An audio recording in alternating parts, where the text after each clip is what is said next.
Hello and welcome back to The Good Talk, the show where we discuss what's hot, what's grot, and everything between in the wide world of Warhammer. My name is Adrian and I'm joined today, as always, by Brian, Little B Leva. We're here today on the first Thursday of the month, which means our session that is normally exclusive only to our YouTube members is going to be free and open to everyone. So thank you for joining us, folks. We really, really appreciate your time, which is, of course, very valuable, especially this time of year, which is what we're here to discuss. We're going to talk about plans for the holidays, both hobby and playing and practicing, and also kind of thinking about the new year moving forward. So it seems like a good time to kind of go through that. There is, of course, lots of thoughts and lots of hopes about change in the near future and kind of future releases, big releases. So just feels like a time to kind of just touch base, figure out our plans, figure out what we're trying to do, and discuss it with you all. So as always, this is a discussion, not a lecture. So we'd love to hear what you are working on at home or what you're hoping to work on in the coming holiday days. So that'll be exciting. Welcome in, everybody. Hello, we've got Lindsay in chat. We've got Shiny Things. We've got Daruckus. We've got Animus Prime. We've got Shiny Things. We've got Nurgle Matt. Hello. And what's up? Seven Chin? Seventh kin. Oh, who Votan. says Votan? Seventh kin. Put a kin! Look, I'm excited. We have some Votan on the way from Titan Studio, so that's going to be pretty sweet. All right. Aw, thanks, Speedy Maldo. Yeah, so let us know. Close enough? Yeah, we try. Wait, is that not it? Do we not? Seven kin. Seventh. It's got to be seventh. It's got to be kin. It's kin. Your name is wrong. Can be Whatever. anything However else. you pronounce it, not correct. yeah. Let us mansplain how to say it. I'm gonna have to grab my coffee because I'm very jealous of yours. I just put on a fresh cup. Well, Fresh pot. I ran out of my creamer, so I have to use Jackie's creamer. Yeah. And she likes like the hazelnut. Ooh. Like it's fine. Yeah.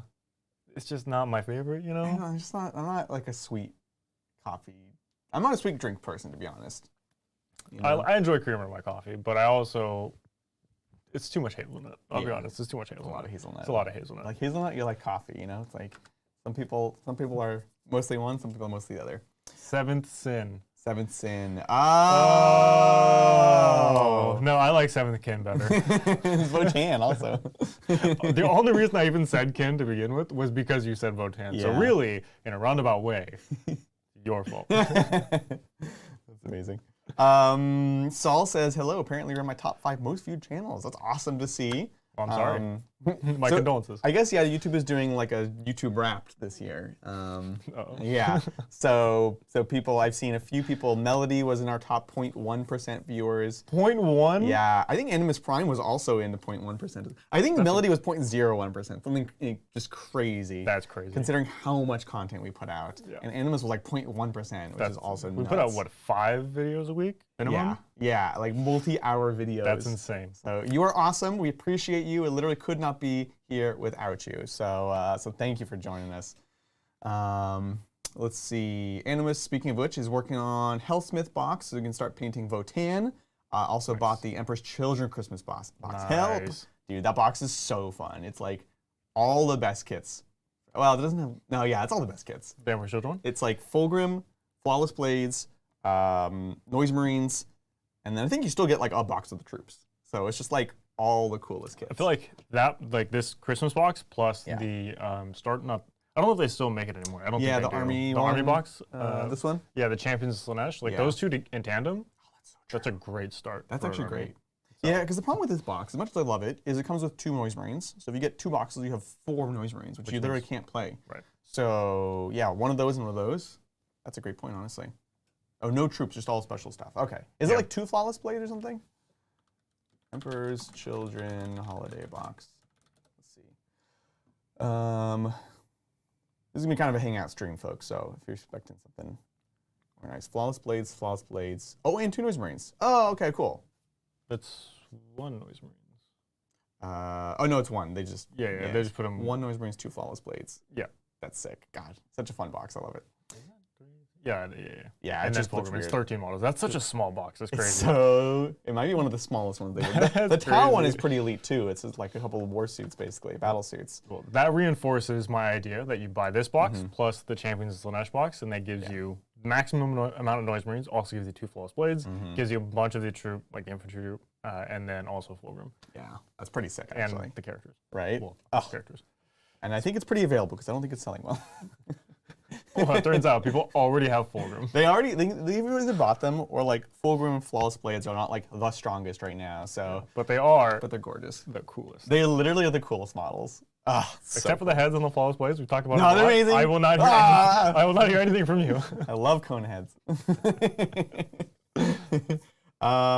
up, Wassheimer? Thanks for joining us. Appreciate it. Yeah, well, let's kind of dive on in. Yeah, it's gonna be pretty free form, honestly. I guess since we're on the topic of Emperor's Children, I think I might as well talk about that. Yeah, let's do it. I've been working on them. I've made no secret of that. I also made no secret of like when the book came out, Emperor's Children. Like, I don't want to sound like one of those people that like, I've always been Emperor's Children main, but like, genuinely, 12-year-old Adrian, my first army was Eldar. My second army, you know, was Noise Marines, was Emperor's Children. It was not really a thing at the time, but it was like me cutting up like the backpacks to turn them around and make them like sonic guns. And like, I still have the conversions. They're horrible. It's great. Such a cool army. And then like decades later, they finally come out properly. And I just like don't want to rush it. Also, like this thing that happens with content creation is sometimes we just get bombarded by releases. And last year, I remember this time of year, I was working on the Wolf army and display board. This was right on the back of the Eldar, and then it was Emperor's Children right afterwards. And then wrapped up all inside of Grotmus. Anyway, Grotmus. So it was like way too many things, good things, but way too many things going on at once. So I was like, screw it. I'm just like not even gonna do that. I'm gonna wait. So it's finally been time. I've had a good time playing Guard for the last several months, but then like wanting to actually work on this project. So I'm working on that, which has been a ton of fun. I want to thank Vought for the gifted Tabletop Times membership. Thank you as always. Appreciate it, folks. And I have like, I have hopes, probably hopes in vain of like, if we get a winter update or a December update, I think Emperor's Children would be pretty high on my list for getting help. I think Fulgrim is, as we said, not very strong right now. I think Flawless Blades are still a little too expensive, and I would still love to get access to new vehicles. So there's a chance that everything just changes and my hobby projects have to completely rotate, but generally speaking, that's kind of what I'm working on right now, and I've been having fun kind of practicing playing them. So taking my time. I'm going to be working on that throughout the holidays. I was painting a bunch of trim last night. A lot of trim. So much trim. Yikes. That's awful. We looked at some of mine, or we talked about some of mine like a couple weeks ago, and we're talking about the silver trim and how it might not quite be working. I switched to a darker silver trim. It's not, it's like, I think it's more like, it's like iron belcher? Lead belcher? Lead belcher. Kind of like lead belcher. It's a dark silver. It's not like super, super dark, like dark silver from like Pro Acryl or something. A little bit lighter than that, but it's also not like the platinum silver. Right. I think that works a lot better. It's like that darker kind of silver on the pink has a kind of a nice contrast in it. Anchors the whole thing. So yeah, I find that especially with brighter color schemes, like for example your Emperor's Children with that really, really bright pink, because you use like fluorescent pink over it, right? Yeah. When you have a brighter silver, like metallics in general, just already vie for a lot of attention on a color scheme. They can really overpower a scheme in a really impactful way, which is why I tend to not use a lot. If I like my Eldar, for example, don't have a lot of metallics on them. There are metallic elements, but it's very dark and subdued because I want the white to be the thing that people look at, as opposed to the metallics, which just naturally draw your eye because one, it's a different finish most of the time. Yeah. Two, they are shiny and they actually interact with light in a real way, as opposed to the way that we try to implement light on models. Right. So because of that, when you have a bright scheme with bright metallic, the bright metallic will always win out. Always win out. So I think you did that is the right answer, is to go with the darker metallic, so that way the brighter colors can stand out above the metallics. Right. Yeah. Thank you. Yeah. I think it's proving to be the right call. So yeah, just gonna keep on powering through that. I'm just trying to like get the basis of like things that will probably not change ever, which is like good to have 2 of each type of troops. You know, a couple demon princes, the rhinos, and stuff like that. So I'm working on that, which has been a lot of fun. Yeah, you working on anything lately?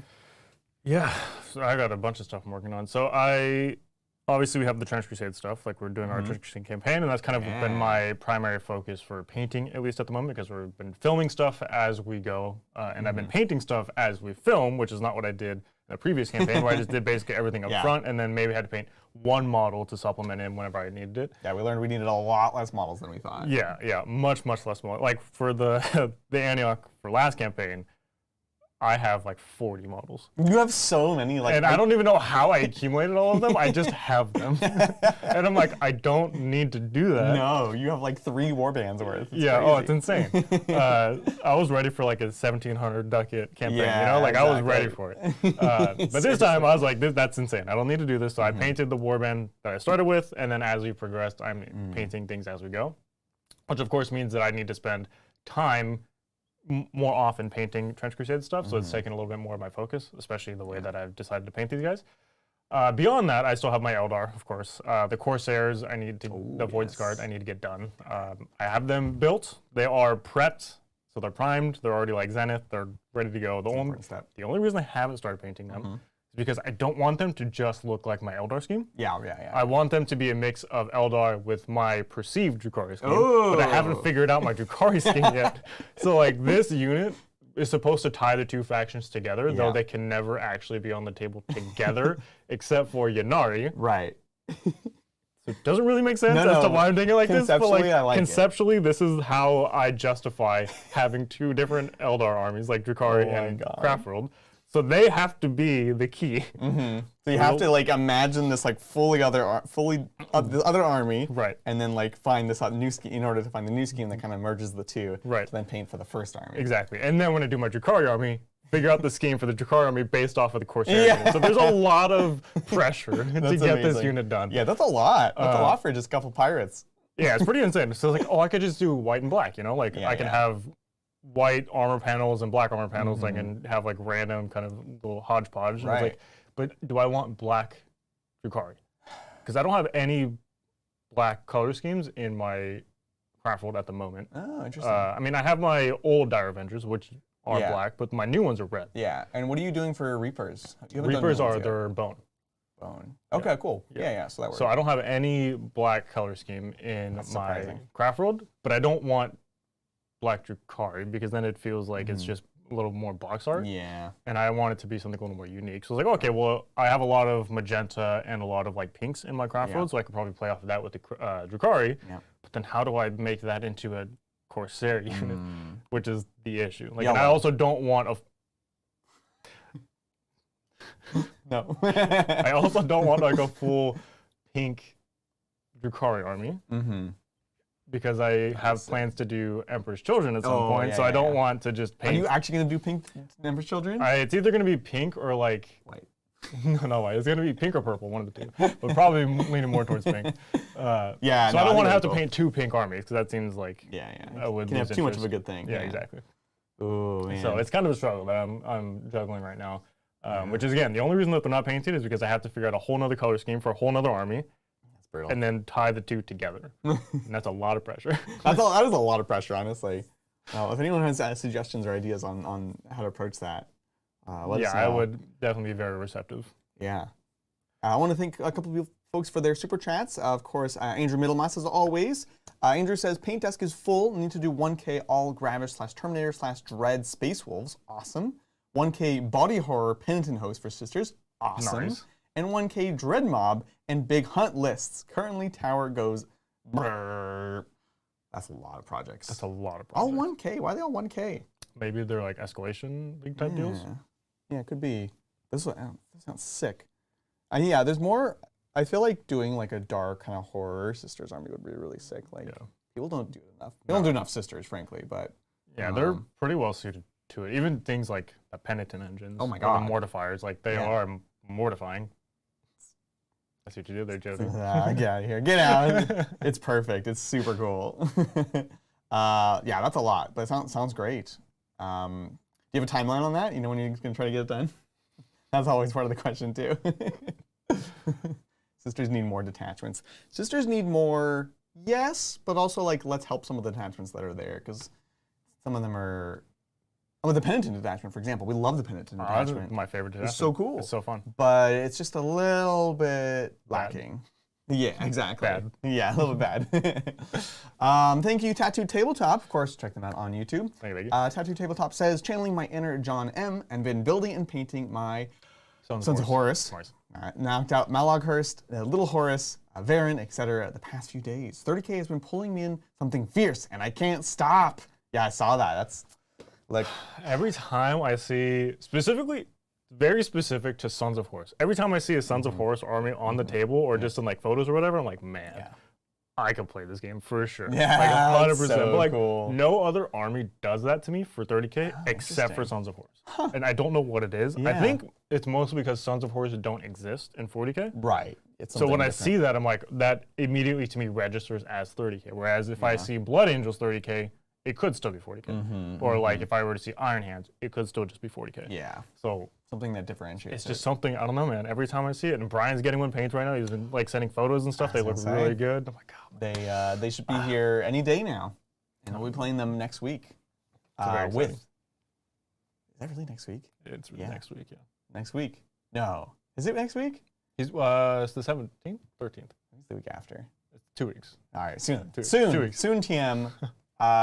Sons of Horus on the channel. John McCardle, Brian Poland. It's gonna be great. Yeah, super sick. Very much looking forward to it.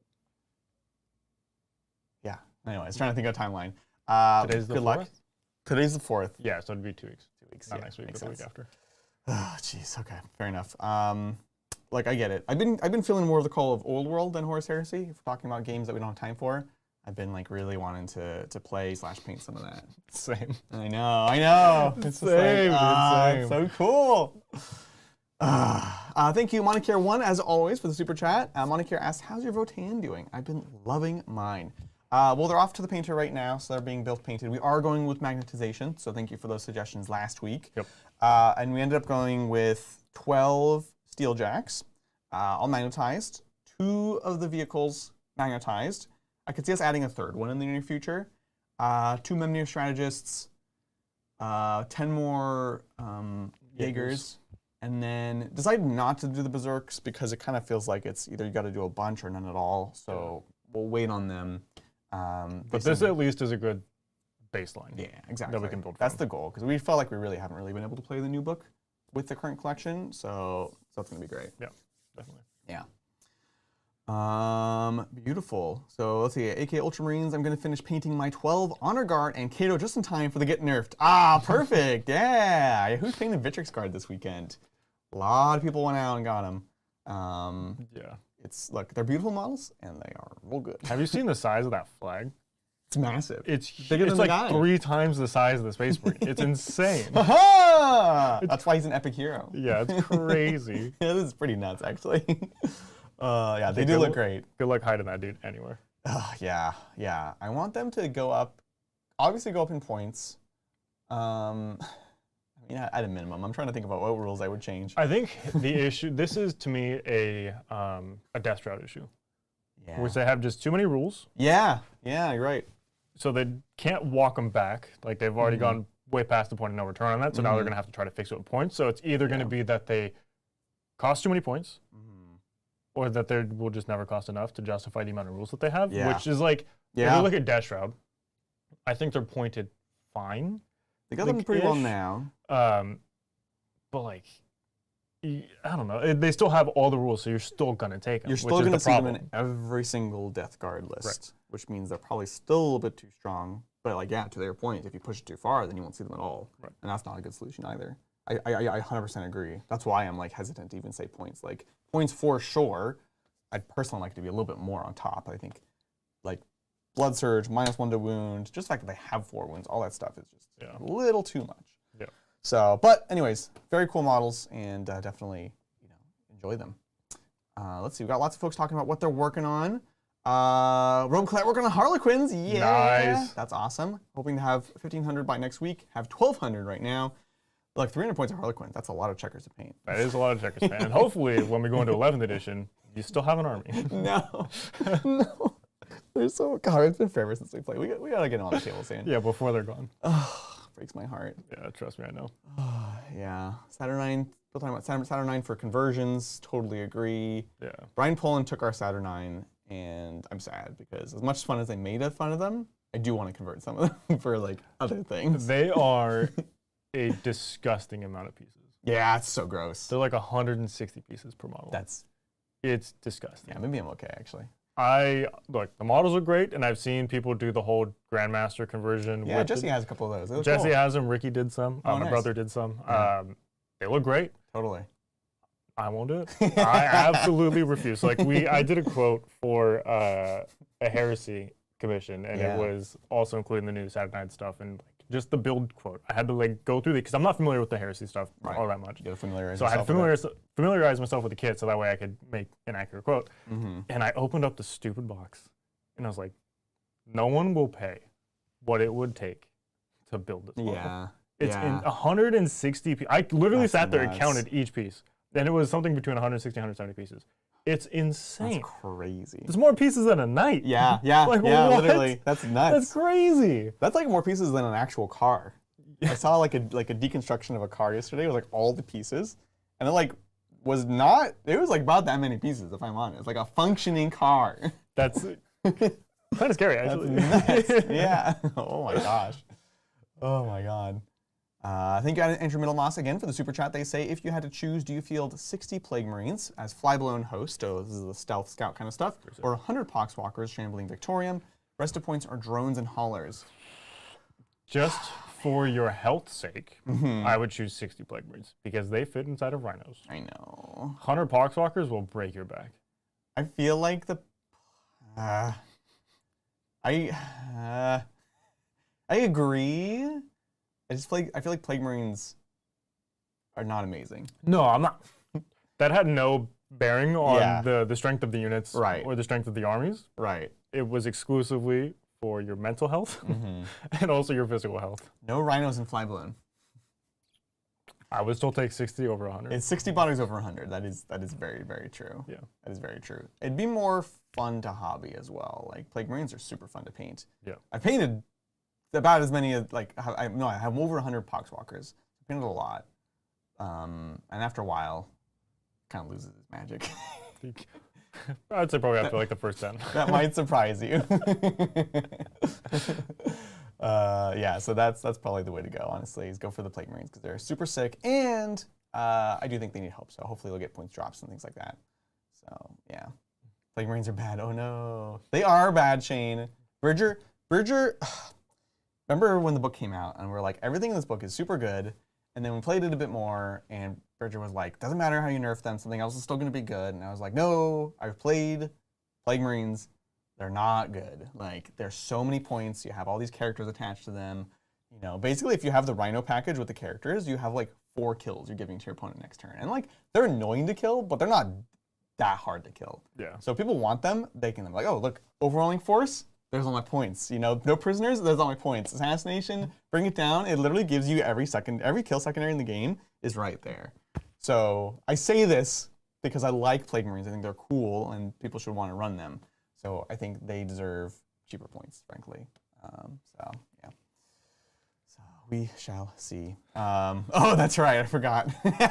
Shane's bringing. So it's Saturday. Tune in Saturday where Shane brings Plague Marines. It was so funny. So we're gonna play Death Guard, Contagion, Champions of Contagion, which is cool. Versus I'm gonna play Star Shatter host, playing my list, the one I played against you. Oh, gross. And Shane gives me his list, and I was like, showed him my list. I was like, oh, do you think this can hang? And he's like, oh, this is a real list? And I was like, are you joking? I can't tell. He's like, oh, I'll crush it. My list is real strong. And I was like, oh, well, I think I'll crush you. So let's go. It's on, baby. I don't think he can get through the double Wraith Brick. Nothing gets through that double Wraith I don't think he can. Shane. We have a game where you can clearly see how distraught I was. Like, I was a broken man at the end of this game because you didn't even need to use both the units. It was literally just one unit. Yeah. My whole army went into one unit. Yeah. And they lived. 10. They just survived. And then I didn't. It's crazy how that works. What's the unit called? The Purifiers. Yeah, 10 Purifiers with all the buffs, all the rerolls. Killed like 2 or 3. With Grandmaster shooting. With Grandmaster charging. All the rerolls. And then the following turn, I had all of my paladins hit another unit. Yeah. And then they all just came back. And then just came back, yeah. It's really good. Yeah. I didn't kill a single unit that game, I think. Yeah. Like, I might have killed some units, but nothing that mattered. Like I killed your screens or whatever. Like Exactly. I didn't kill anything of worth. It was so good. Jake says, I told you, I literally had no idea what your list does. Yeah, well then shouldn't talk smack. Well, now it's on. You've thrown down the gauntlet. It's on. So yeah, it's 2 Bricks of Wraiths, the double Doomsday Arc. You know, it's got a lot of support. I will say that. Let me make sure this is Mel forgetting we have a stream and not having an emergency. So yeah, well, I tell you what, those Wraith bricks are disgusting. They're so durable. They're disgustingly resilient. And if you can kill the characters, then they're just kind of useless. Yeah. You want to try to precision them out. But if, like in our case, I couldn't ever get to the characters because I always hide behind a wall, or like if you position it properly, like they'll never be able to precision them out. Yeah, that's a big squad. You can just like reach and do shenanigans. Yeah. So if you force them to come to you, it's a bit easier. Yep. Because then they do have to come out, kind of. And then the res too is just The res orb with it is just brutal. Yeah. So it's gonna be fun. He's bringing 20 plague. Like Shane's list is a good list. Don't get me wrong. It's 20 plague marines, each in the Rhino with the fixins, a 6-man Death Shroud, which will be cool with the Lord of Contagion, the 3 drones, a couple rhinos, the 3 poxwalkers. I think that's it. Yeah, so it's like, you know, it's like on the money for sure. It's gonna be a good game. Tune in Saturday. It'll be a great time. Cool. So let's see other things we're working on, thinking about. So yeah, Emperor's Children, playing, practicing. Also kind of waiting to see if update changes anything, frankly. But we have upcoming events in the new year. We have Vegas Teams event with Frontline Gaming, which is gonna be a ton of fun. So we're planning on that and kind of thinking about like what we want to take, what does team composition look like. Yep. And then there's also Palm Springs Open the week after, which is in California. So I think I'm definitely trying to do both. I don't know if you're trying to do both. I think I'm probably only doing LVTT. Yeah. If I had to guess, I'd probably Back-to-back's a lot. Yeah, back to back is a And lot. you can run the stream while I'm gone. It's perfect. Maybe I'm busy that weekend. Maybe I am busy. So kind of trying to extrapolate out, and like that seems like it's a ways out, but it's really not. You know, It's a month away. it's a month away. Las Vegas team. It's like the 19th or 17th or. NBA Cup Las Vegas. That's the one. Let's take a look. Oh no, I lied. It's the 10th. Wow. The 10th? Yikes. It's so soon. I'll put the link in chat in case anyone is interested in putting a team together. It's supposed to be really fun, and it's kind of the same. It's around the same time when the LVO used to be. So, if you're sad about the new time, go to this. Should we check out? Oh my god, it's a month away, Adrian. That's way too soon. Oh, we have to plan. It's way too soon. Do I have to do the pairings? Yeah. That's literally why I want you on the team. Three pairings. That's what you're good for. That's all I'm good for. Not looking handsome. Yeah. Don't ask me to play a game because it's not going to go well. Yeah, no, that's fine. I don't need you to do well. I just need you to pair as well. Shane's trying to do both. Amazing. I love it. Andrew Middlemoss says update loosely scheduled to drop in the next 2 weeks. Yeah, I think so. It's usually around December-ish. Yeah. So that will probably drop and then change everything. But holidays, good time to get lots of games in. Yeah, and I think holidays are, you kind of mentioned this earlier, but like this is when people are planning for next year anyways. So they're always looking for a new project to start. Like, it's just a really fun time of year, especially where we're at right now. I mean, it's a little bit more up in the air just because we're around the corner from a new edition. Yeah. So there's a lot more leniency for projects that you want to start because everything theoretically will be starting fresh at some point, right? Everything will get a new book. Everything will have updates as far as like the new edition goes. So if you wanted to start an army, not only is it a new year, you know, like new year, new army kind of thing. Yeah, it's kind of also going to be leading into a new edition, which is always fun. Yeah, exactly. So and that kind of is the theme for the stream, right? Is it's like, all right, we're looking at next year. It's not quite next year. Looking at next edition. It's not quite next edition, but like no time like today, right? So kind of planning on looking forward and thinking about things that you're working on, things that we're working on. So I guess we can take it to the next thing that we want to talk about, which is Adepticon, which will be in March. That's going to be exciting because we will have a big old booth with Wildwood, which is going to be fantastic. So if you're going there, come check it out. We are also working on potential ways of getting some Wildwood models to painters. So if you're interested in painting for the Resin Beast competition, Wildwood is going to be part of that. So that's going to be something cool. So lots of cool stuff happening in Adepticon. For us, it's not so much a chance to play 40K. I think it doesn't have the best 40K reputation, if I'm honest. But it's a great hobby time to go. Part of that is, of course, not only Resident Beast, but also Golden Demon. And so you've entered it before. And last year, were you there the year before as well? Yeah, the last 2 years I've entered, yeah. So it's a cool opportunity. Since we're gonna be there, I'm gonna do it as well. I don't know if I'll be able to put as much time into it, but like it's a thing to do. It's an excuse to have a goal and to work on a project, and I think that is a great thing to do. So yeah, I'm gonna grab my coffee. Let you talk about Adepticon and Golden Demon a little bit. Yeah. I'll be right back because I can literally feel my brain powering down. I'll be right back. We can hear it. Don't worry. Yeah. Yeah, so for the last 2 years, I've been to Adepticon and I've been competing in Golden Demon. My first year, I entered in Radikar, the Beast, and then this last year, earlier this year, I entered. I had like a duel between a Chaos Guardsman and also a Squig, a Bomb Squig specifically. It was a really fun project. I didn't put a ton of time into that one. Like, I put a ton of time into it, but not as much as I would have liked to. This year, I do have plans again to compete in the competition. I have a lot of projects that I have my eyes on. I just don't know what specifically that I'm going to kind of settle with, because I have a lot of plans. Like, I basically sat down after this last Golden Demon, you know, like, it's always fun going to a paint competition and going to just a show in general where you get a lot of inspiration from the things around you and you have a lot of ideas kind of like percolate while you're there. And obviously this year was no exception. So after the event, I sat down and I went through basically every category that existed for Golden Demon. And I was like, okay, what is a cool idea for this particular category, or like 1 or 2 things that I could maybe do? And then from those ideas that I had, because they were still fresh in my mind, I could kind of narrow down what I wanted to work on. And at the time, I had these crazy wild ambitions, because obviously you do, right? You see all these crazy projects, and you're like, I could do that. Yeah, like, this is so cool. Like, this is such a great idea. I love this thing. Like, I want to do something kind of in that, not necessarily copying it or whatever, but like more in that direction. Yeah, exactly. Yeah, it gives you inspiration. Right, exactly. So obviously 40K singles is something that I've always been drawn to. Like, I love Eldar, obviously. I would love to do an Eldar model and put it inside the case. And whenever they showed off the Spirit Seer model that just came out for the Warhammer Plus, TV, whatever it is, I was like, oh, that's super sick. It's a new model, which is always great to put in a case, and it's also Eldar, which obviously I love Eldar, but then I'm not eligible to get mine until next year at some point. Yeah. And I'm like, okay, well, that's not going to happen. Like, and then I don't also want to spend, because you can buy them on eBay for like $100. I'm like, I'm not doing that. Like, that's crazy. Gosh. It's crazy to do that. How do people have that? Oh, it's just the timing of. It's just the timing. When you get your money. I had just ordered mine a few months ago. Yeah. Like, I mean, it was more than a few months ago, but it was like the time didn't work out. Because you get like 1 per year. 1 per year. Yeah, exactly. Yeah. And I oftentimes forget to put the order in, so then it just kind of like, you know. So I ended up getting an Inquisitor instead of my Eldar model, which is fun. Ah, no. I love that for me. It's amazing. You're always talking about Inquisitors. Yeah, they're so cool, right? Yeah. I love Inquisitors.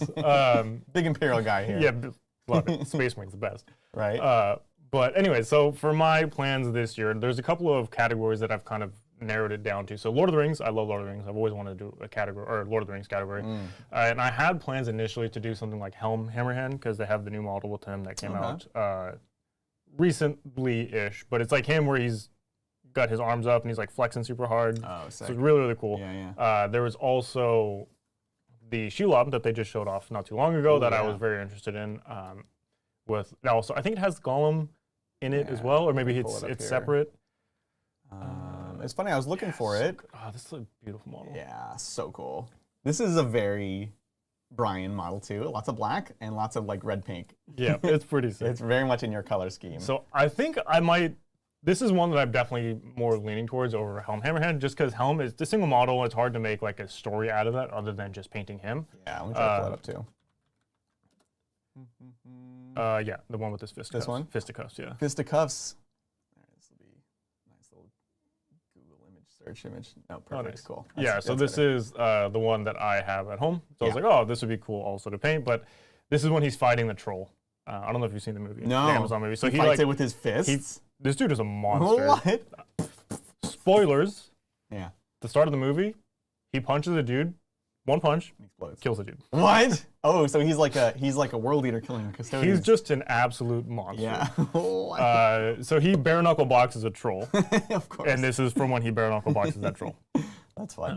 So it's a really, really cool model. But I think I'm leaning more towards Shelob just because I can make more of a story out of that. So like, there's 2 ideas that I have right now kind of floating around. So one, it's just her crawling down from kind of like the rocky cliffside or whatever, Sick. and it just like focuses on her. But then the other one, which I think is just a better story and also has more opportunity for like to show off painting techniques or whatever, is to have her kind of stalking Frodo when Frodo's holding up the phial of Galadriel, and like the phial is illuminating his surrounding, and then it only like illuminates her front half, but Frodo obviously is like walking away from her so he doesn't see her. And so I think that'd be a really, really cool. That's cool. Like that's a really cool painting Yeah, project, that's a great image. And especially because it's supposed to be right. I think it's Minas Morgul, where it's like all kind of like green, glowy stuff, and like even if you watch the movies and the films, it's all like tinted shaded green. Most of like the surrounding, right? Yeah. And so I think that'd be a really cool project where like most of it's kind of like the shadows are all green and then it's illuminated by the light, and then you just see like the black and red on her face and stuff. I think that'd be really, really cool. But I really want to focus on composition this year, which is something that I haven't done too much. Composition being like, if you think of photography, right? Like the way that you kind of frame everything. So there is one composition that I've kind of looked at for this project specifically, if I was to do it, where it's kind of like a swirl. So like Frodo would be the center of it, and then from there it swirls out, and then Shelob would kind of finish that swirl. But I would have to like break the legs and like reshape the legs and kind of do that whole thing to kind of fit that swirl. But I think that is because of the opportunity for me to kind of push myself and also do the thing that I haven't done before, which is focus on composition. That's probably something I want to do. I think that'd be cool for one of my projects. Have you thought about like backdrop and like silhouette and like what that kind of feels like? Yeah, it's tough because like I would want probably the backdrop to just be solid, either rock, and then use her body to kind of fill the gaps. Just because I don't want it to have any holes in the scene. So when you're looking through, you can see behind it or whatever, because that just like would kind of kill the whole setting. Exactly. So yes, asterisk, where I don't know specifically what, but yes, I have thought about it. Because I don't want to just like have a flat backdrop and just have it painted. I think that doesn't really fit what I'm going with here. But I think having like the rocky outcropping, using that as the back would be good. Or even having it so like he's walking through the tunnels, because like he starts the journey walking through the tunnels and she's in there obviously. And then using her body to be the top of the tunnel, if that makes sense. So like it's all kind of rounded with all the spider webs inside of it, and he's kind of walking through it. And then instead of having the top of the tunnel, because that would kind of make it so you couldn't see her, obviously. So using her body as the top. So you don't actually get the top of the tunnel. You just kind of like, you see the circle and then you see her finishing that rounded part. That would be awesome. I think that would be really cool too. I think that sounds great. Yeah. So there's a lot of things I'm playing with, but that is a different, like that doesn't fit the composition of what I was just talking about, right? It's like, a lot of different options. A lot of different options. I just kind of have to narrow it down. So I definitely love input. Like if you guys have any ideas, I would love to hear your thoughts. That's one project I want to do. I think their Necromunda category is always interesting to me. That's what you did last year, right? I didn't do Necromunda Oh, no, you did Duel. I did Duel. It was the Squig and the Guardsman, the Chaos Guardsman, which was, I love that project. It was a super fun project. That's a nice composition too. Yeah, like if you put it how I had it, it's great. Right. If you rotate it on its plinth like GW did it, not good. So this is something I was going to ask you about as I kind of think about them. Like, how much, like, I guess what I was thinking of was like I had an idea for like an orc, like a Snickrot and like some other kind of stealthy Imperial person. Like they're both kind of sneaking around a corner on like a big pillar thing, and they're both sneaking, maybe not even knowing the other person's there. But that's so three-dimensional. I don't know if that's a bad thing because it wouldn't display well. I think the display only matters for the audience. The judges theoretically pick it up and they look, 360 anyways. And I think a lot of people, what they suffer from, especially when they do painting competitions, they find that picture perfect angle, and that's what they focus on. That's my fear. And then the backside gets a lot of neglect. Yeah. Whereas if you have a fully encapsulated scene, everything gets the same amount of attention. Right. So then when they rotate them all around, there's not going to be anything that's been neglected. Right. So everything will be painted to the same level, to the same degree. So it's probably better that way as opposed to just having that one picture perfect angle. Yeah, that makes a lot of sense. Although I was surprised. There was that one at Adepticon last year, which was it was like the vampire in the hallway with the shadow, and like you see it online, you're like, okay, that looks amazing, but like how does it look in person? And you see it in person, you're like, that still looks amazing. Like just the light and the shadow play was just nuts. Incredible. So so that was a case of like not being overly fixated on that one angle, despite it looking like they were. Yeah, and sometimes like it's tough because now take this with a grain of salt. I have obviously friends in like the spaces of the painter side of things. I won't say anybody's names in particular, but I have talked to people that have been in contention to judge the Golden Demon that I am friends with, and they were saying like basically the first test of Golden Demon is they look at the cases and like, does it interest me? Right. Kind of thing. Like, is there something that draws me in? If they hold it at arm's length, does this look good? Right. Essentially. And good is a relative term. Sure. It's not the word that they would use, but compelling, right. Exciting. And so if their first pass is to just go through the cases and be like, what draws me in? Yeah. So then maybe that's an argument for you kind of want to have a more picture perfect angle so that way it draws them in and then they can see the 360. Right. That's an argument for that. Whereas what I said earlier, where it's the full scene is what you want anyways, because you want everything to be painted the same level. Like they kind of contradict one another. You know what I mean? Yeah. So it's tough. I don't know. Like the criteria for judging has never been released. They will never release it. No, of course. Which is really frustrating. But also at the same time, it kind of helps you as a painter just paint the thing that you want to paint. Make the best thing you can make. Right. And do what you want to do, because you're going to spend so much time with it. And I've been trying to like ask myself that question as I think about what I want to do. Like my heart says I want to do like orc or goblin or something, you know? But then I'm also like, well, maybe I should paint something that I wouldn't normally paint and just be open to like any kind of model. Yeah. But then also like, again, it has to be something that you are down to clown with and spend for a lot of time many hours with and enjoy 100%. that process, you know? Andrew Middlemoss says, for the open category, you should recreate the scene from Astartes where the Marine shoots a plasma pistol through the smoked hallway. That would be sick. You know what's funny? That would be absolutely sick. Speaking of which, if we look back at this page, it's funny, the Golden Demon site, you can't see, there's one more guy off screen right here, but out of these 4 models, 2 of them are complete sculpts. Like these are not GW models. Those are from Open.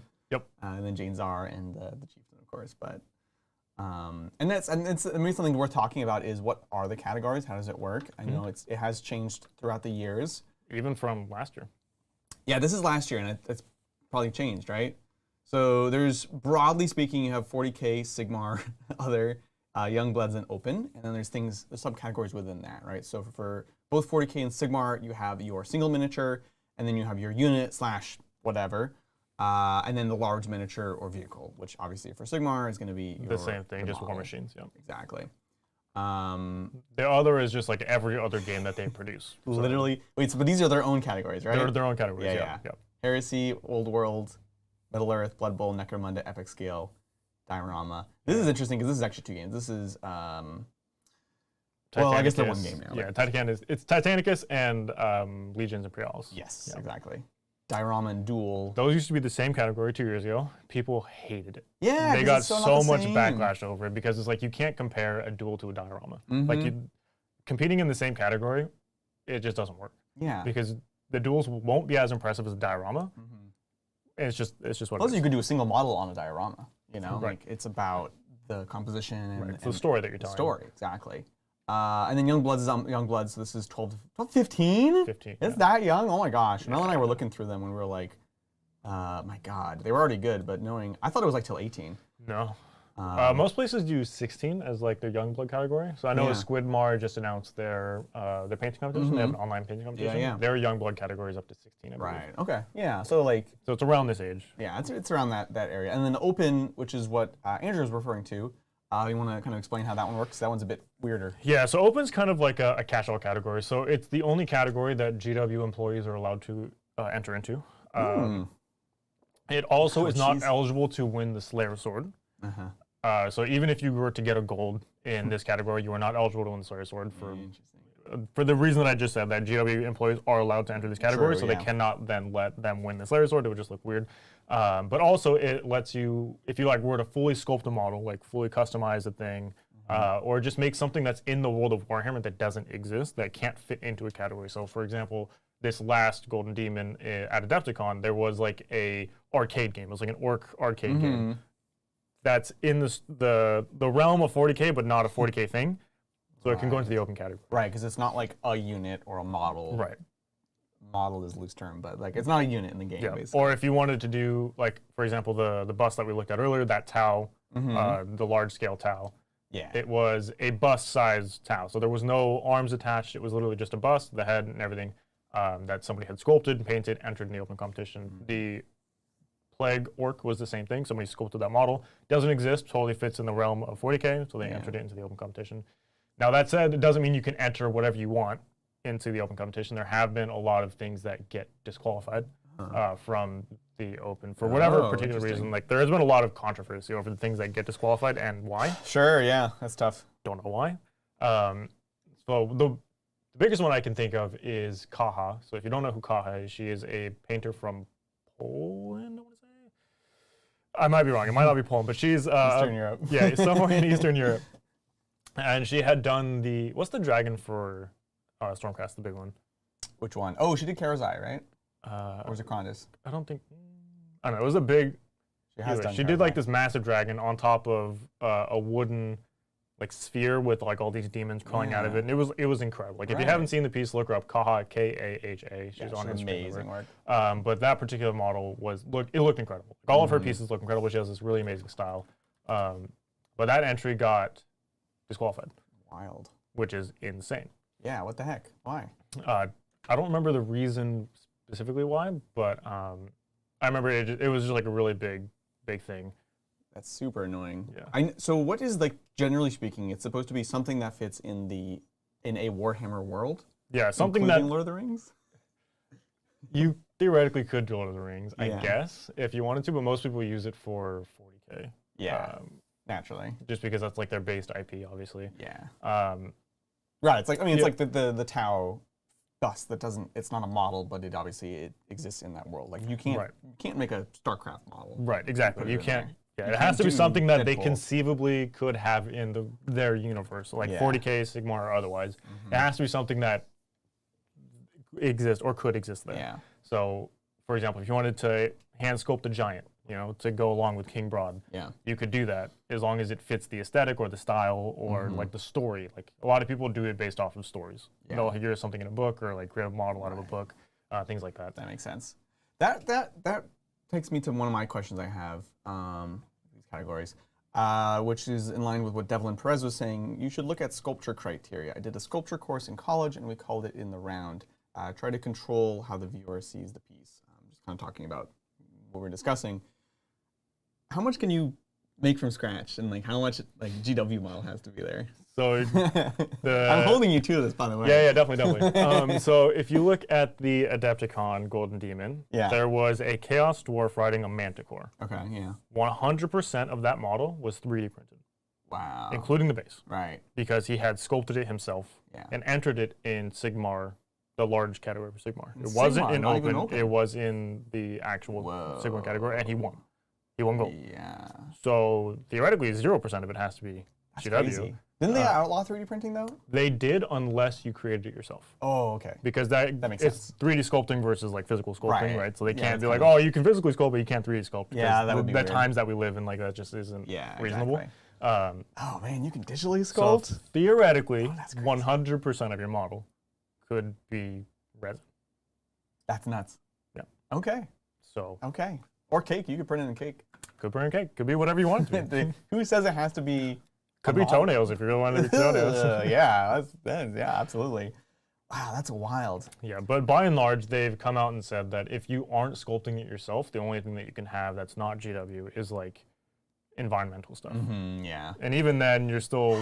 Yeah, if someone recognizes it, even though it's not like disqualified, it's like there's gonna be that bias. Right. Oh, this person bought this piece. Oh, I know this from this thing, whatever. Yeah, like epic basing is kind of notorious in the Golden Demon scene because everybody uses epic basing bits. Yeah, exactly. Including Slayer Sword winners. Yeah, I mean, they're great. They're amazing, right? And it falls in line with what GW said. Like, environmental things are fine because it's not something that they produce. Right. So theoretically, it's okay. That's super interesting. But also had some good suggestions from chat. Nocturnal Cookie said, leave for your Shelob piece, leave it in the shed for a while so you can get some genuine spider webs.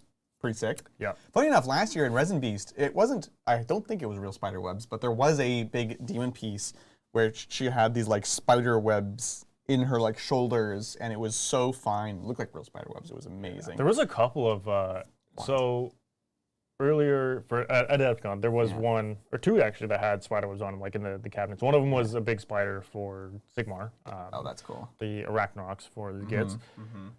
They look so real, and I have been scouring the internet, especially because now I want to do the Shelob piece. Right, I have been scouring the internet to find realistic spiderwebs. I don't know where to, like, I just don't know. I can't find them anywhere, and if anybody has any suggestions on what to use or how to use it, or I'll do whatever. You know what I'm saying? Like, do whatever it takes. Whatever it takes. I'll get these spiderwebs somehow. You know, I live out in the middle of nowhere. I'll go find a spiderweb somewhere and just like catch it on the model. I don't know. Yeah, no, exactly. But if anybody has any suggestions for spiderwebs specifically, I would love to hear it. Right. That's cool. Roxwell says, for what it's worth, I had several self-sculpted pieces, mostly heads in my army, and didn't get disqualified in Atlanta. So self-sculpt is always allowed. That's always been allowed. Where it gets weird, and this is always a always a question, is like other people sculpting things. So like epic basing, 3D prints that someone else did and then that you just printed and then used. And it's always amorphous. I remember even going to Worlds the year before. It's like, oh, well, it's like fine, but like, the verbiage is always very kind of ambiguous. But if you sculpt it yourself, it's totally fine. Yeah. Yeah. They specifically came out and said that, so once upon a time, if you had somebody sculpt something and you were the painter, both of you could get credit for it. That's cool. One as a sculptor, then the other as a painter. Right. You can no longer do that. Yeah. Everything has to be done yourself if you're going to do that. Fair enough. Which, fine. Yeah, I'm fine either way. I think they're both valid. Daniel Kerr says, Green Stuff World might have a spiderweb serum. Sounds nefarious. And then Devlin Perez says, look at film spiderwebs. They're made with a lot of hot glue run through an air compressor. Yeah, the problem is it's such a small scale here, is you can't quite produce them the same way. Hot glue run through an air compressor. Interesting. Yeah, how's that done? So check it out. But yeah, I think you get really creative with it. Yeah. Interesting. I'll just have to keep digging. I'll look at the Green Stuff World one and see what that one looks like. Yeah. Andrew Mandelmoss asks, what is the vetting process to prove you sculpted something versus someone else sculpting? So you can speak more to Golden Demon. I'll say broadly, there's always this problem of the reality, the theory and the reality and the application and things like that, sometimes things slip through the cracks. Sometimes it just takes human touch, So we had Brian Pullen at last year's Grand Narrative with his white scars, really cool white scars, painted by Titan Studio, and may have had some 3D print parts on him. And the GW person comes around and is like, oh, this is beautiful. He made showcase. And Brian's like, one, I didn't paint it. Can my studio take credit? And then two, there's definitely parts in here that GW should not be happy about seeing. So that is to say, there is the human factor on that kind of thing, just in general. That's hobby painting, scoring, all that stuff. But for Golden Demon, I don't know. I don't know if we actually know what the painting process is. I haven't experienced this. Everything I've done, I've used epic basing bits on my models, on my pieces, but I haven't actually done really anything outside of that. I've done minor converting and a hand swap or whatever. Right? I haven't done anything crazy. Yeah. I have to imagine a lot of it is kind of the honor system. It totally is. Yeah.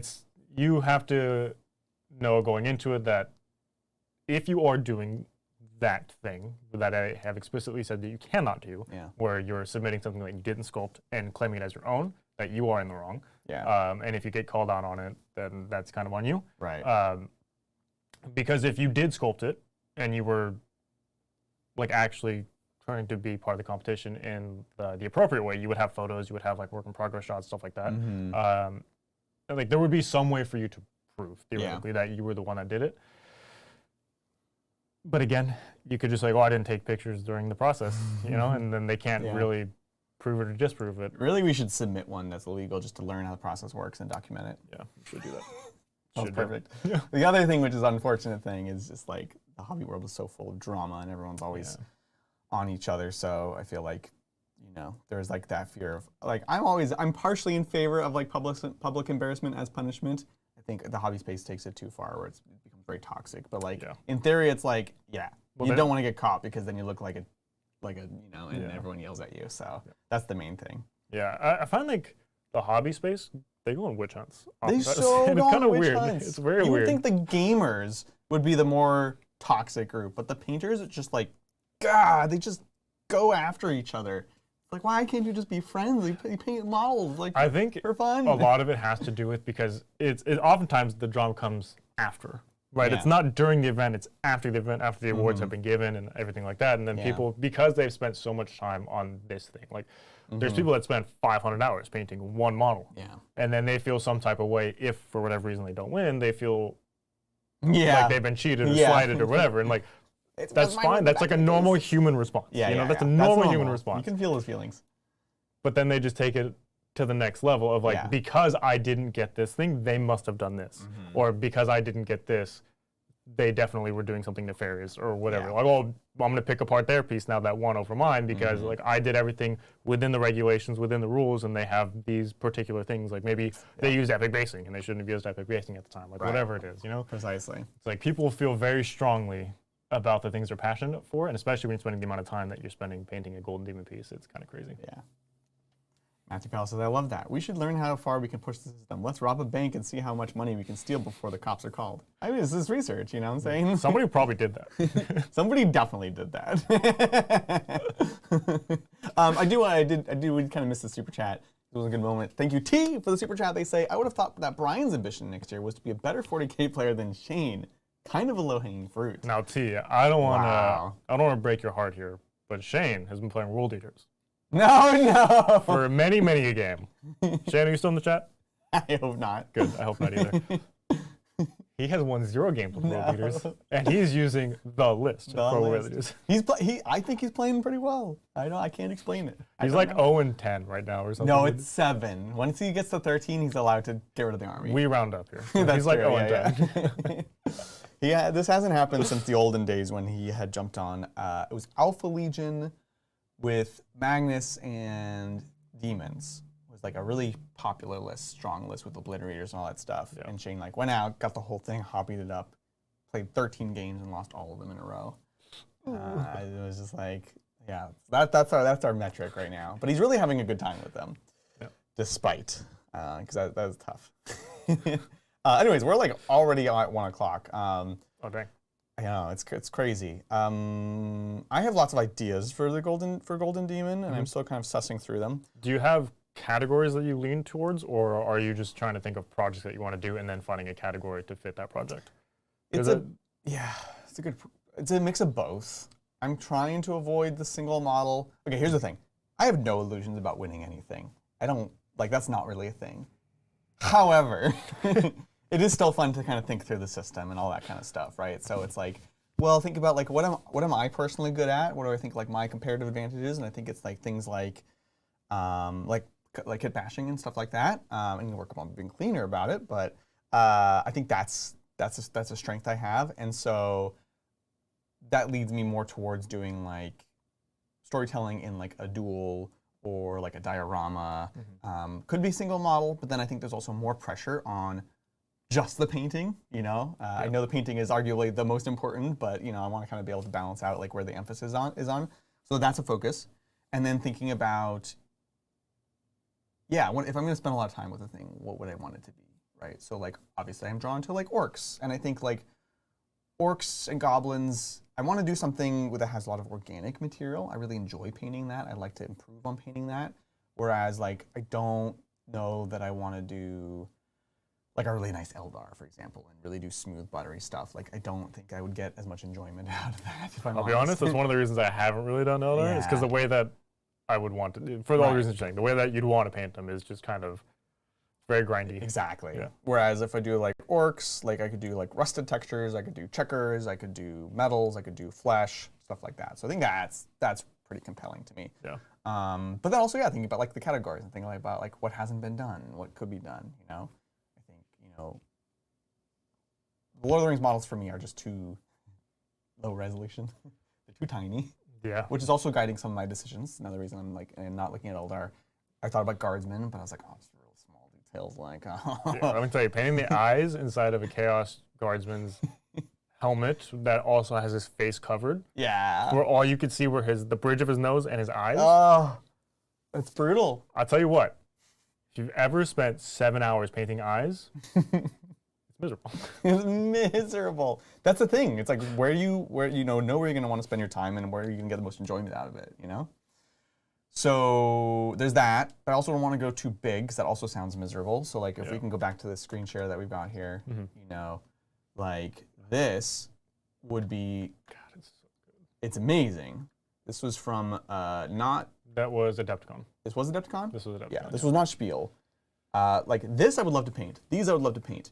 This, no. The rest of it, nah. It's so much repetition. Yeah. Like good on them for just that discipline, but I'm not about that. I don't want to do that, you know? Yeah. You look at, wow, it's so slow. You look at Albert's. This was from Spiel. This was Spiel, yeah. There's things I really like about this from like in terms of like wanting to paint things.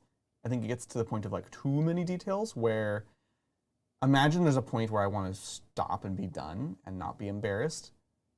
You have to go back through all these, like you have to get everything to a certain point before you can even be proud of it. Yeah, the problem is like, I say problem, but like for Albert specifically, because he renders everything to such a high resolution. Right.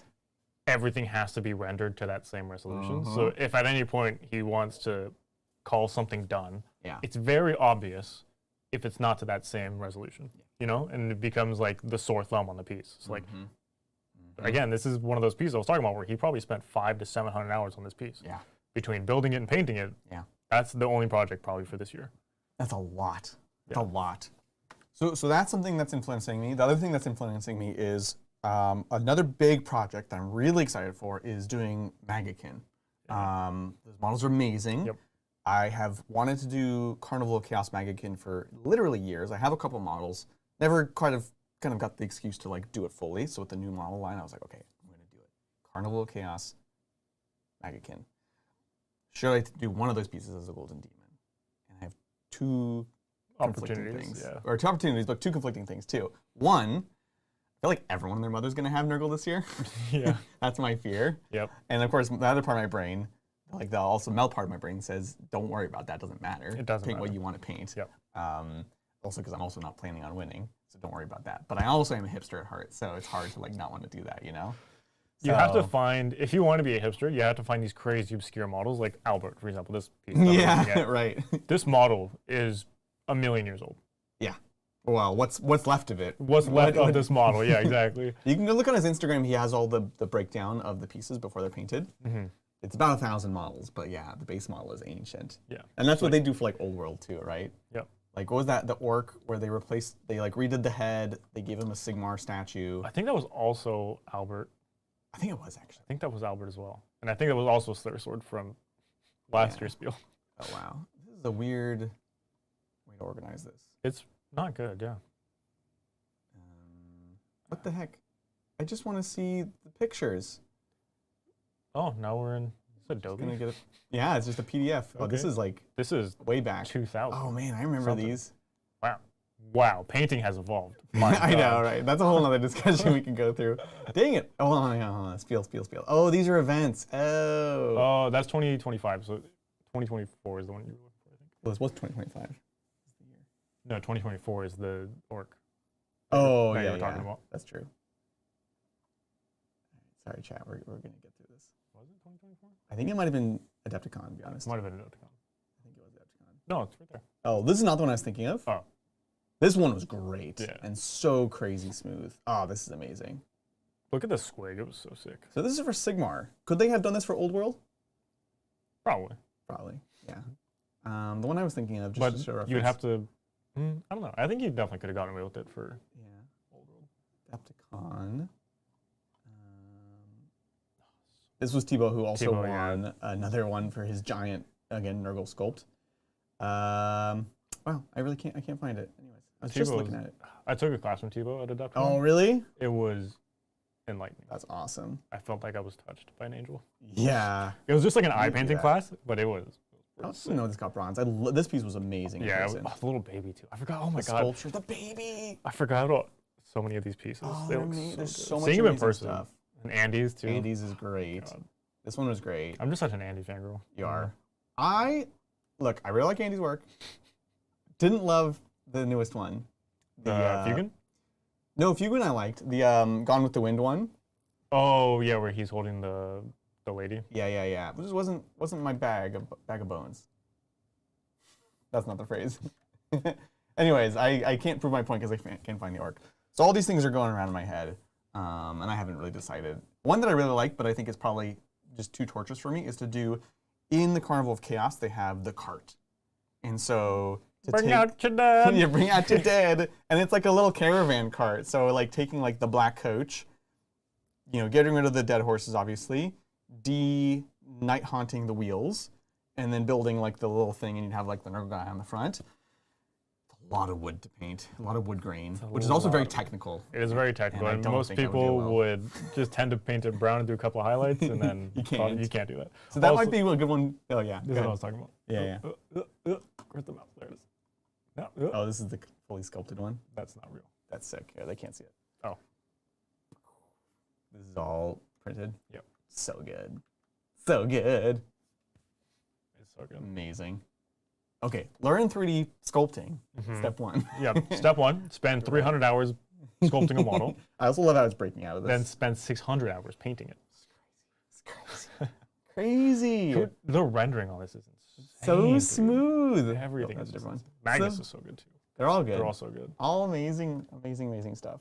So, let's see. Adrian's strengths. Too many projects, rolling ones, bad hair days. Bad dies. Oh my god. Movement phase. What if you painted a Space Wolf for Mel? Oh, that'd be cute. Space Wolf is not bad. Yeah, Space Wolf is good. They have, I mean, is there anything that she doesn't have? I would say, I mean, she has Logan. She has a little new character. She has everything. Yeah. So it's basically just something to sit in a shelf for her.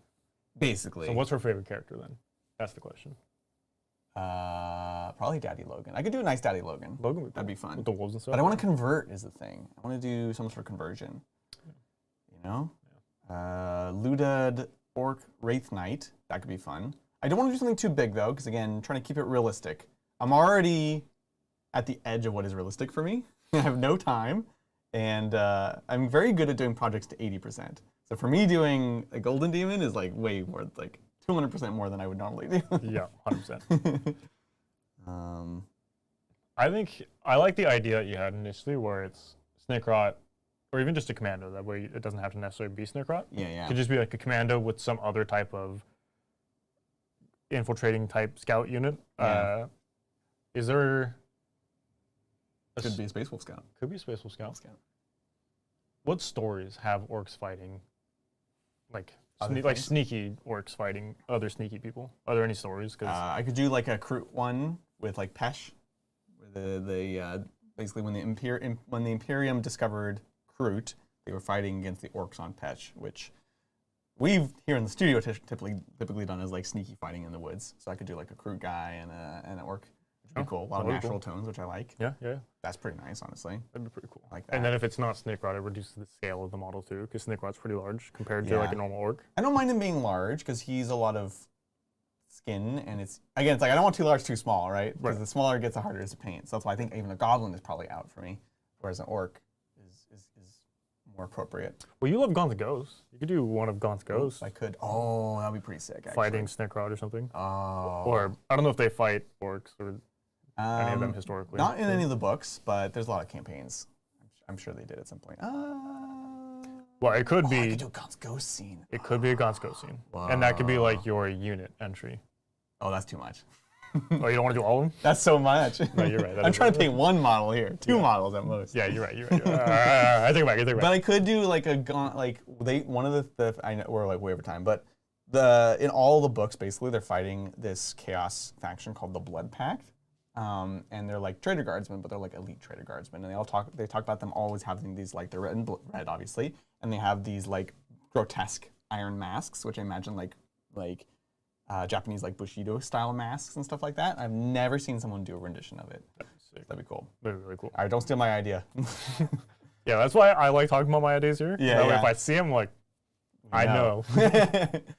I'm gonna circle the drain a lot, to be honest. How can we keep me honest? Just call me out. I feel like you guys do that already. Yeah. Orchimedes model would be sick. No, the Space Wolf would be fighting the Orc team. I don't know. Part of the fun of this is also agonizing about it. So. I mean, yeah, let me see. I probably still have the note on my phone somewhere. You're gonna hear lots of complaining, but it's fun to complain and think about it, the process.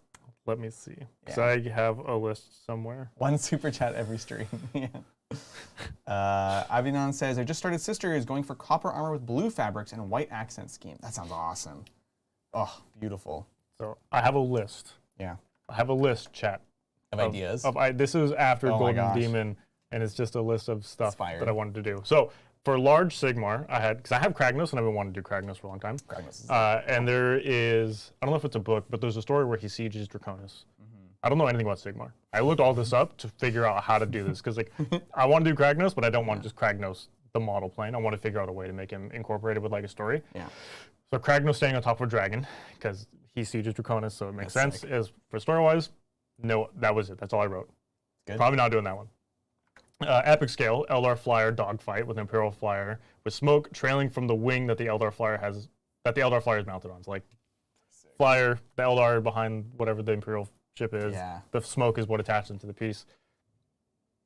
Possible. Those kits are expensive though. They're very expensive. Yeah. Is that really what's going to stop you though? Well, if I'm doing like 9 projects, You're going to get. I have to narrow it down. That's true. Yeah. Yeah. Uh, You'll end up paying like 5 cents an hour. If I want to do a value assessment. I don't want to talk about that. For Duel, I thought about just like reworking a piece that I did last year, but kind of don't want to do that just because Yeah. I want to put something new in the case. Yeah, I feel like you're trying to, because the year before you did. Radicar. Well, you did Radicar and you did. I feel like you've done Necromunda, no? No, I haven't done Okay, Necromunda. yeah. I was working on a Necromunda piece that I didn't end up doing just because the amount of time I needed sure, to do yeah, it, yeah. I wasn't going to have, so I didn't want to start it and kind of Gotcha, like. yeah. But do this it is kind of an halfway. attempt to do different categories. Yeah, Something yeah. different. So Necromunda is that same when you were just talking about like the Palanite executing the dude. Yeah. With like that. I think we even did this when we were still doing hobby streams. Yeah. I was working on doing that time. Wow. So I could always go back to that and try to figure out an actual scene for it, which I think wouldn't be terrible. Yeah. For Lord of the Rings, I wrote the Witch King. So this must have been before I had Hammerhand Helm. Mm-hmm. Yeah, that's way before. Yeah. Yeah. And then I didn't write anything down for a single 40K or a large 40K. Not really inspired to do stuff there. Then single Sigmar. Oh, this is, okay, I don't think I told you about this. So there's a Warcry warband called the Rotmire. Yep. So the Rotmire Creed, it's like this is exactly what I wrote. Dude standing in toxic swamp on stilts with bubbling liquid and some popping bubbles. Nurgle theme ? Rotting body parts in the acid pool to show the danger ? That's pretty cool. Sounds pretty cool. That's a great one. Someone steal that one. I have proof. I have evidence. And then the rest I didn't write anything down for, but I have since thought about things.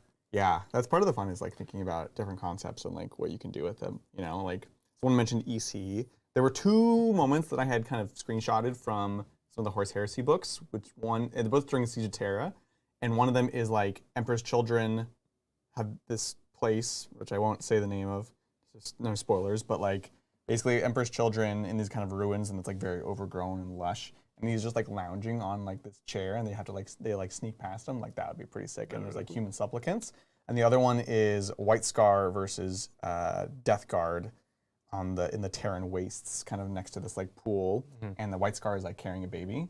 More on that in the book. Don't worry, you just had a baby. And I was like, oh, that would be a sick like diorama duel scene. Yeah. That'd be cool. But I don't know that I want to do 2 Space Marines, especially Horse Heresy Space Marines. That's the problem with both of those. Yeah, but it fits into the heresy category. Oh You yeah, really no. wanted to do that. The Like, it plus fits is nice the heresy into category, yeah. which is sort of underserved. The negative is I just don't like the models as much. You know, like Yeah, they're not as exciting. the shapes on we make fun of the Space Marines, but the shapes on like the like Primaris models are like super. It's nice. Thank you, Andrew Middlemoss, again for the super chat. Thank you. He says, I want to do Vol/Dryka mix model for an all Tainted Woodland Sisters list based off of Champions of Faith Detachment. That sounds sick. That sounds sick. Yeah, they were talking about, T had mentioned suggesting that you do like a corrupted St. Catherine with Nurgle. Oh, Pretty sick. I've seen some cool Corrupted Sisters. People, if you're just tuning in now, I love hearing about your hobby projects, your practice projects that you're working on right now. So we have Steven hopped in, playing World Leaders all of 10th so far, planning to continue for the rest of the edition. Hey, sounds great. I'm jealous of your dedication. And they're in a great spot right now. Don't talk to Shane. By the way, he's still in the stream. Yeah, I saw that. Sorry, Shane, not sorry. Grimdark Dork says, late to the stream, but I'll answer my next painting. 500 points Tau for boarding actions. Have to paint up Fire Warriors and shop Anniversary Ethereal and some Flamer Crisis suits. Aw, sick. I love it. Salamander versus Eldar Child could be fun duel. Child? Child? Do Salamanders, salamanders have children? they famously... No, it's an Eldar child. Oh. Salamanders don't kill kids. They're the nice guys. They save them. But not Eldar kids. I know. It's kind of on the line. Yeah, that's like... Yeah. Kids are kids, but like Eldar kids, I don't know. Right. I don't think a Space Marine would care. Andrew, I think don't worry about your skill level. You just go for it. Yeah. I'm definitely not good enough to do this. I will probably fail miserably, but it's going to be fun to try and to think about. And that's part of it, you know? So it's a ton of fun. Anyways, lots of things to think about. I'm very excited for Magican. So I'm sure you'll hear lots more complaints about this in the near future as we think about them. Yeah, definitely. With that, folks, we're going to be leaving you. We will be setting up for stream shortly. We do have a really fun game set up for today. I'm going to be playing Guard. You are going to be playing... Nids. Ah, fan favorites. What can I say? I don't know if you've looked at the list yet. No. I wrote your list for you. Oh, no. It's almost Sam Pope. So you have all the gaunts. I'm into it. You and know what? all the gene stealers. I'm here for it. I think it's good. It's actually really scary. And you After have talking about benefits. how 100 poxwalkers would break your back, how about 120 gaunts? I'm like genuinely worried because they're all going to be -1 to hit. They're all going to have cover. They're all going to have feel the pains. It's going to be sick. It's going to be really It's going to be a lot of rolling. Yeah. I'll try to kill them as fast as I can. I just don't I'll know put if I them in have front of your enough bullets. face. No. You'll have enough bullets. It's 30 gene stealers too. Oh, wow. No broodlords. Basically, Interesting. he runs 30 of those, 80 of the gaunts, 3 exocrine. We don't have 3, so the third one I swap for Maliceptor. Okay. And then he takes a Flying Hive Tyrant, which we were 5 points away from being able to do, so you lucked out of that one. Instead, 6 Von Ryan's Leapers. So it's just like stuff in my face. I got to be honest, if I had to choose between a Flyrant and 6 Von Ryans, Right? I'm taking the Von Ryans. I mean, clearly Sam knows more than us, but like, I was like, okay, that's no enhancements or anything. The Flyrant might be the one thing. You know, like Yeah. a lot of people, like Yeah. they make a really good list, like, but this is the one thing I love, so it'll always be in my list. Yeah, It could be the Flyrant. so true. It could be the Flyrant. it's so true. Try any things we can do Oops All Guard Infantry. I just will not do that to us in the same episode we do Oops All Tyrannid Infantry. That would be miserable. We'll be here all day and all night. So join us for that. Yep. Tomorrow is very exciting. Join us over on Trench Titans this for is the so debut of Season 2. It is finally here at long last. We've had many requests. Thank you for your patience. Some of you less than patience, but we're finally here and it's exciting. So that'll be over on Trench Titans tomorrow at, I believe, noon, followed by the post game. It's going to be awesome. So that'll be fun. And then Saturday, we'll be back for a live game. Schedule just super crazy, and with like the There's a lot of no unknowns. Yeah, we don't know anything about Grotness. so we're just like, I guess we just kind of need to play things by the seat of our the pants. seat of our pant boots. Yeah, but we are going to be trying to do Death Guard versus Necrons. That's what it is. Live game, because pre-recorded right now feels impossible given the schedule. So it's going to be a great time. Thank you all so much for joining us. Of course, if you want more of this content, become a member. We do this every single Thursday. We talk about tactics. We do list reviews. Basically, whatever is interesting to the members, we have a nice dedicated session to that. We do deep dives on factions as well. And I'm sure we'll be talking about updates when and if they ever arrive. So it'll be great. But for now, that's going to do it for us. We'll catch you all next time on the tabletop. Bye.